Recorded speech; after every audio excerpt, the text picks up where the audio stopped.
good save. These things move. Huh? These things move. Yeah. Are you looking for somebody to swap bikes with? Me, no. But you want someone else to... Anybody want to swap onto an ALP X? Yep. You got to take her here. Put it in gear. You want to swap? Turn it off. Yeah, this one's just a little bit different. This one looks tall. Oh yeah. What do you think? They're sweet. Have you ever rode a Tenere? Just a test ride, like after I fixed it. Yeah. This thing feels like it's 150 pounds lighter. Oh yeah.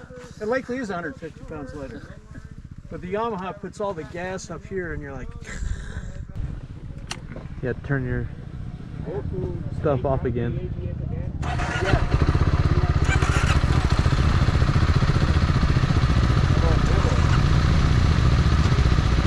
Hold the ABS light down until it starts flashing slow.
Got done riding the ALP 4.0 and the ALP X, and they're calling them the mini adventure bikes. It feels about half the size, half the weight, half the power of like a Tenere 700.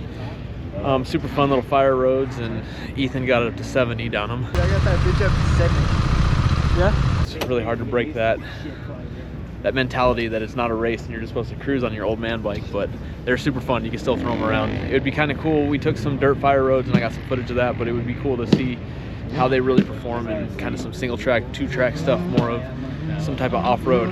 The ALP X has smaller, fatter tires, so it's better for the street, where the ALP 4.0 has I think it's an 18 and 21, so same size moto tires with a 140 on the back. And definitely different seat height with the 4.0, so it was taller. It was more comfortable for me. I can see if you're just going back and forth to work on the street, the ALP X would probably be the better choice. But as far as off-road stuff, it's actually pretty fun with both of them. So kind of curious to get one. It would be kind of fun to go out with some of the Tenere guys and see how it performs against them in kind of a head-to-head. But that's it.